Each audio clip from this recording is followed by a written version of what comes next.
My name is Kate. I'm 31 years old and live in Hartford, Connecticut. I work as a marketing manager for the tech company my father built from the ground up. It's not just a business, it's his legacy.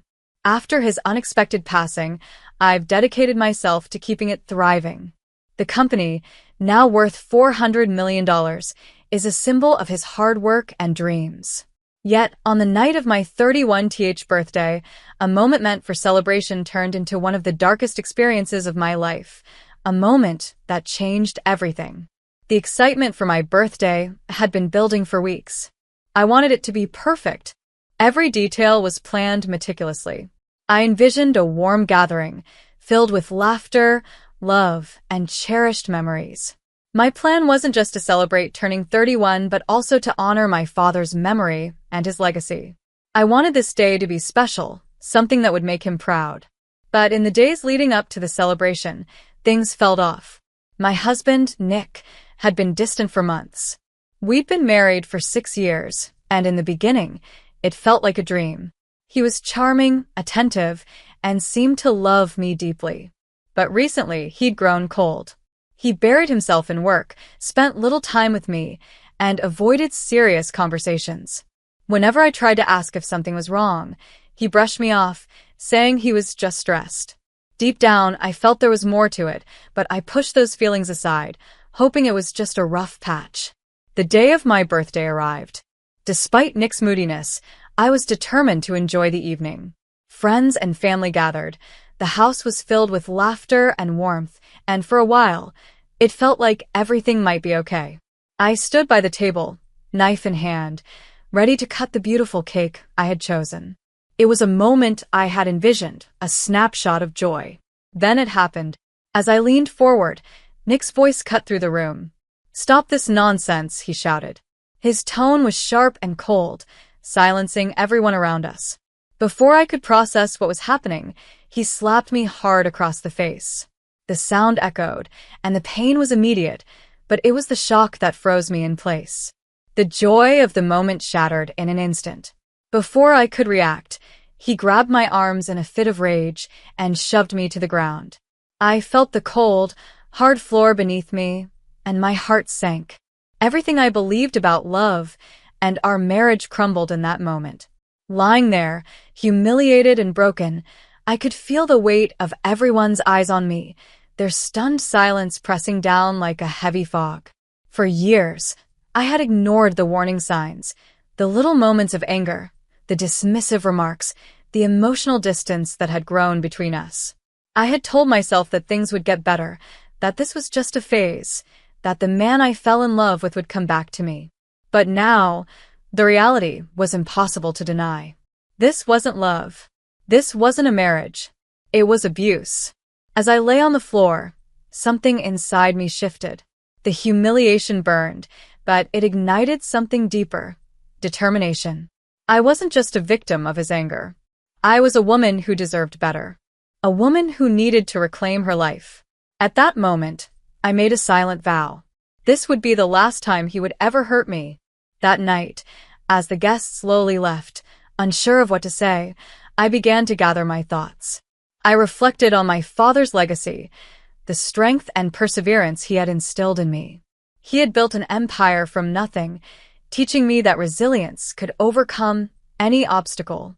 I knew I couldn't let this be my story. I couldn't let Nick's abuse define me or my future. The next morning, I took my first step toward freedom. I packed a bag, left our home, and sought help. It wasn't easy. The journey ahead was filled with challenges, fear, and moments of doubt. But I reminded myself every day that I deserved love, respect, and a life free from fear. Today, I'm rebuilding. I've surrounded myself with people who lift me up, who remind me of my worth. The scars Nick left may never fully fade, but they've become a part of my story, a story of strength, courage, and survival. If you're reading this and find yourself in a similar situation, know that you are not alone. There is hope and there is help. You are stronger than you realize, and your life can be beautiful again. Just take that first step. You deserve it. I was a bundle of nerves, making sure everything was perfect.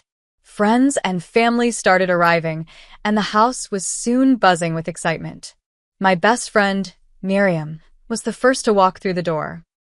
"Wow, Kate, everything looks stunning," she exclaimed, her eyes lighting up as she admired the decorations. "Thanks, Jess. I just hope Nick likes it," I replied, glancing around anxiously for him.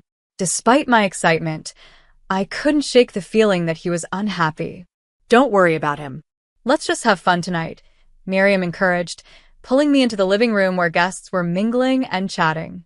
As the party progressed, I noticed Nick spending most of his time with his mother, Alicia. Alicia had always been critical of me, and tonight was no exception. "Kate, dear," she said, approaching me with her usual scrutinizing gaze, "the decorations are lovely, but don't you think the colors clash a bit? A more sophisticated touch would have been better." I forced a smile, feeling the familiar sting of her words. "Thanks for the feedback, Alicia." I thought they added a cheerful vibe. Alicia gave a tight-lipped smile and walked away, leaving me feeling deflated. I caught Nick laughing with his sister Amber, but he barely acknowledged me. The warmth and affection we once shared seemed like a distant memory. Finally, it was time to cut the cake. I felt a surge of excitement. This was my moment, a time to celebrate with everyone I loved. I stood at the head of the table, knife in hand, surrounded by friends and family ready to cheer me on. But just as I was about to make the first cut, Nick stood up abruptly. "Kate, stop this nonsense," he shouted, his voice harsh. I froze, the knife hovering above the cake as my heart raced. The room fell silent, and all eyes turned to us. "What are you talking about?" I stammered, confused. "You need to transfer the house and the company to my name," he demanded, his expression a mixture of anger and entitlement. "You don't need them. You've never understood their true value." My mind raced as I tried to process his words. "What?" "You can't be serious. This company is worth $400 million. It was my father's legacy." "Exactly," he shouted back. "And it's time you realized you have no idea how to run it. I'm doing this for us, so we can finally be free from the past." My heart sank as the reality of his demands settled in. He wasn't just trying to control my life. He was attempting to take everything my father had worked for. "I'm not transferring anything," I said firmly, my voice steady despite the turmoil inside me. "This is mine, and I will not let you take it from me." The tension in the room escalated, and the weight of his betrayal pressed down on me. This wasn't the man I thought I married. This wasn't love. It was manipulation, greed, and control.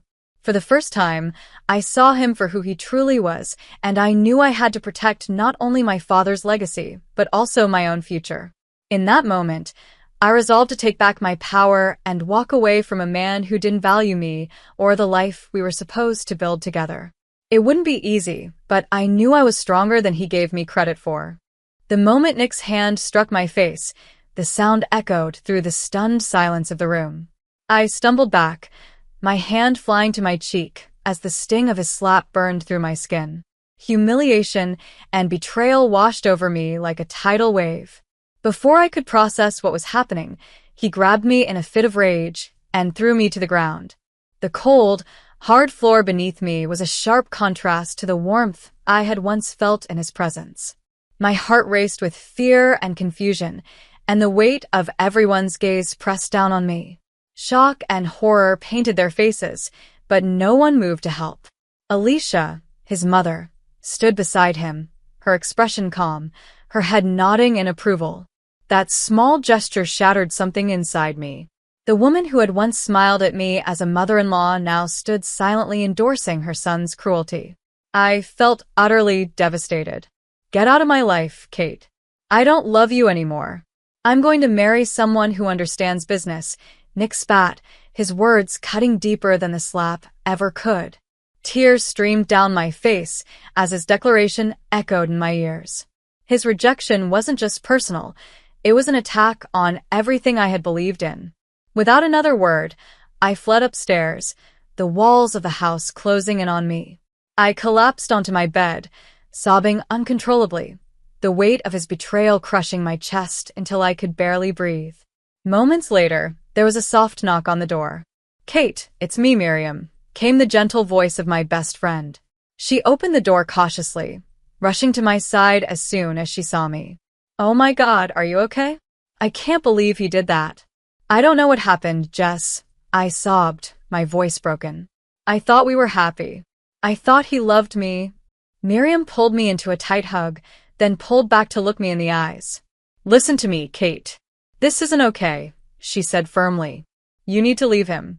He's been controlling you for a long time. This isn't just a one-time thing." Her words sank in slowly. My mind raced through memories of all the little moments I had ignored, the times his jokes had cut too deep, the times he dismissed my feelings, and how I always felt like I was walking on eggshells around him. I had been blind to the truth. "I can't just leave," I whispered, shaking my head. "He's my husband. I love him."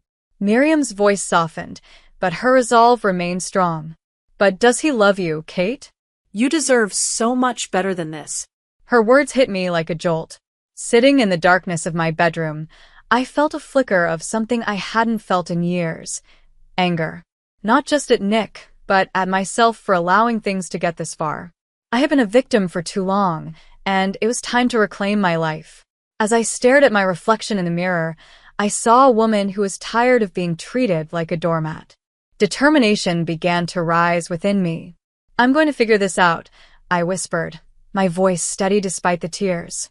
I wiped my face and began gathering my thoughts. A plan started to take shape in my mind.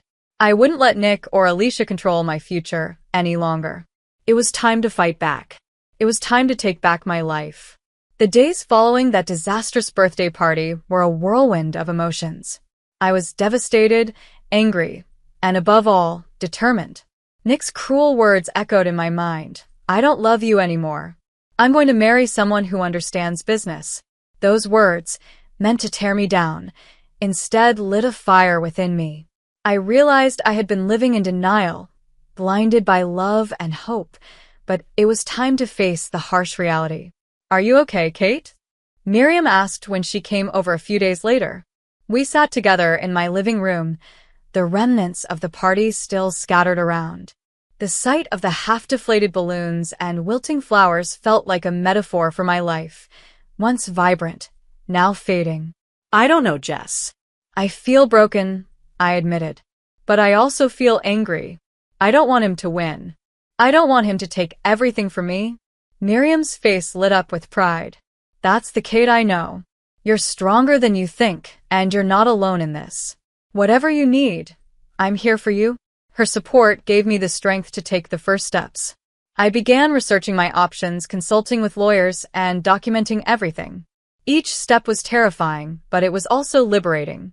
I was reclaiming my power, piece by piece. Little did I know, this was just the beginning of a journey that would lead me to self-discovery and empowerment. The road ahead was uncertain and filled with challenges, but I was ready to face them. For the first time in years, I felt like I had a purpose again, to rebuild my life, protect my father's legacy, and prove to myself that I deserved better. This was my story, and I was determined to write the next chapter on my terms. I had tried to clean up, but the decorations felt like painful reminders of what had happened. Each streamer and balloon seemed to mock me, whispering the truth of my shattered marriage. "I don't know, Jess," I admitted, feeling the weight of my situation pressing down on me. "I keep replaying everything in my mind. I thought we had a good marriage." Miriam placed a comforting hand on my shoulder. "Sometimes the signs are there, but we choose to ignore them," she said gently. "You need to figure out what you really want, Kate." I took a deep breath, my voice steady despite the turmoil inside me. "I want my life back. I want to expose him for who he truly is." "That's the spirit," Miriam said with a determined smile. "But first, we need to gather some evidence. You can't just confront him without a plan." Over the next few days, I started paying closer attention to everything Nick did. I noticed his strange behavior, late-night phone calls, his habit of keeping his phone face down on the table, and the way he avoided eye contact. These small signs had been there all along, but I had ignored them, clinging to the hope that things were fine. One night, I decided to stay up late and wait for him to come home from work. My heart raced as I heard the familiar sound of his key turning in the lock. "Hey, Kate, you're still awake," he said, stepping into the living room. His expression was unreadable. "Yeah, just couldn't sleep," I replied, forcing a smile. "How was your day?" "It was fine," he said, avoiding my gaze as he took off his shoes. I watched him closely, trying to gauge his mood, but the tension in the air was palpable. "Nick, can we talk about what happened at the party?" I asked, my heart pounding in my chest. "Do we have to?" "I thought we were past that," he replied dismissively, heading toward the kitchen. "Past what?" I pressed. "You slapped me in front of our friends. That's not something we can just forget." He turned to face me, irritation flashing in his eyes. "You know how my mother can be. You should have listened to her." "Listened to hers?" I shot back, feeling a surge of defiance. "You were the one who humiliated me. I can't believe you would side with her after that." "Maybe you should take a look at yourself first," he snapped, storming off into the kitchen. I felt my heart sink. This conversation wasn't going anywhere, and I was running out of patience. As the days turned into weeks, I continued my investigation, determined to uncover the truth.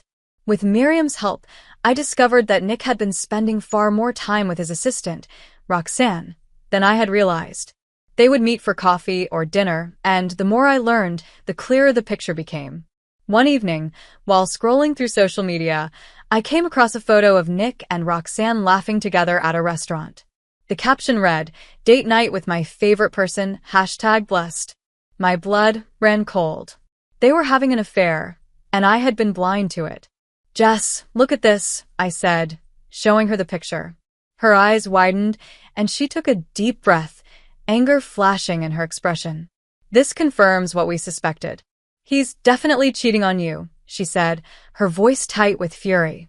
"You need to confront him." "I will," I replied, my voice firm. "But first, I need to be prepared." In that moment, I knew I couldn't approach this recklessly. I needed to gather my strength and ensure that when the time came, I would have everything I needed to stand up to Nick and take control of my life. The fight was just beginning, but I was ready. I knew I needed more evidence. I couldn't let Nick twist the story or manipulate the situation.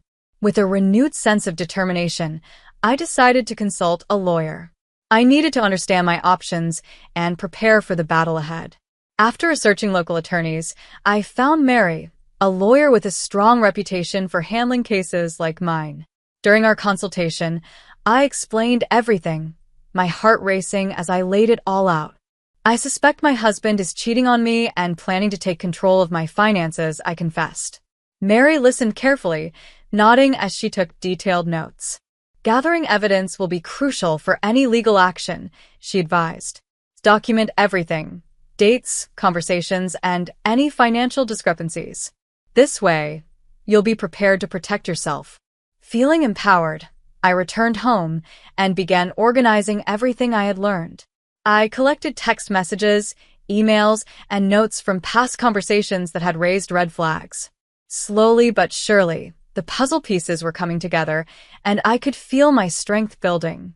One evening, as I sat at the kitchen table poring over my notes, Nick walked in. He looked surprised to see me still awake.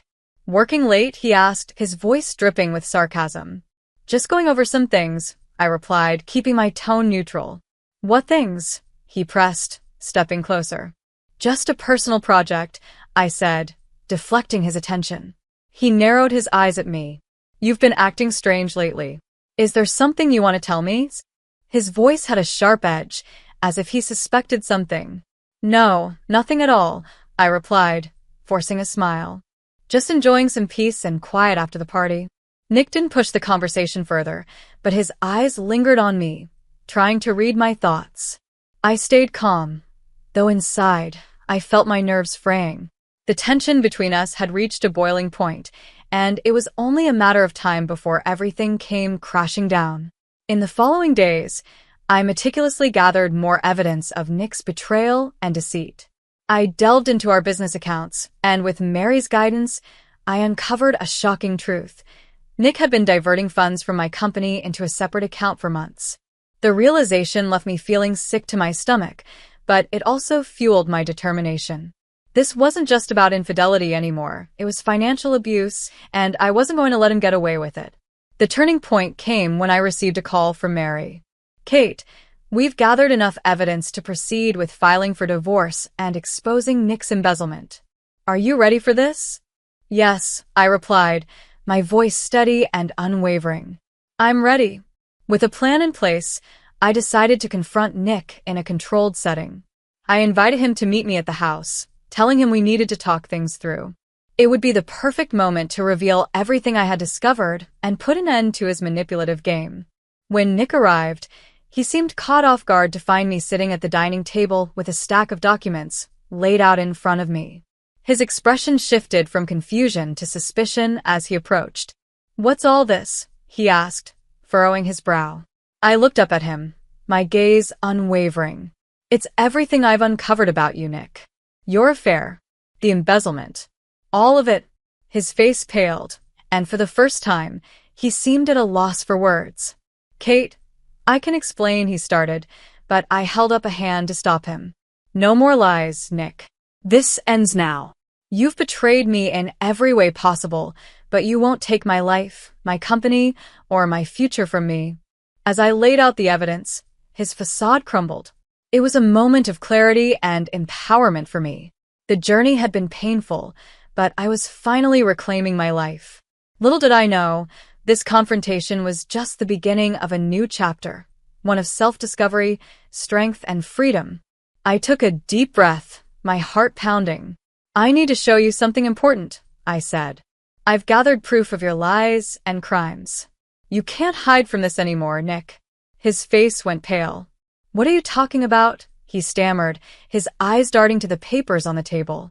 "I have proof of your affair with Roxanne and evidence that you've been stealing money from my company and putting it into a secret account," I said firmly.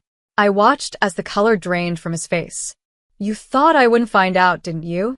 He opened his mouth to deny it, but I didn't let him speak. "You think you can manipulate me? You're wrong. I won't let you control my life anymore." Nick's anger flared as he realized he had been caught. "You don't know what you're talking about, Kate. This is all in your head. You're just being paranoid," he shouted, his voice shaking with desperation. "Paranoid?" I repeated, shocked by his audacity. "I have proof, Nick. You've been stealing from me and betraying everything we once had." He lunged toward me, but I stood my ground. For the first time in years, I wasn't afraid. "You won't intimidate me anymore," I said, my voice steady and confident. At that moment, there was a knock at the door. Mary stepped in, followed by 4 police officers. One of them spoke firmly. "Nick Frost, you are under arrest for embezzlement and domestic abuse." Nick's face turned white as he realized what was happening. "You can't do this," he shouted, but it was too late. The officers moved quickly, handcuffing him while I stood watching. A wave of relief washed over me. For the first time, I wasn't a victim anymore. I had taken back control of my life. As they led him away, I stood in disbelief. I had done it. I had stood up for myself, exposed the truth, and found my strength. The darkness that had overshadowed my life for so long was finally lifting. In the weeks that followed, I focused on rebuilding my life. I poured all my energy into the company, determined to honor my father's legacy and make the business even more successful. With Mary's help, I ensured the company stayed under my control, while Nick faced the full legal consequences of his actions. One evening, as I worked late in my office, I paused to reflect on everything that had happened. I realized how far I had come. I had faced my fears and come out stronger. The road had been long and hard, but I had found my voice and reclaimed my power. Looking out the window at the setting sun, I felt a sense of peace. I was ready to write my own story, free from the shadows of the past. My journey of self-discovery had only just begun, and I was excited to see where it would lead me next.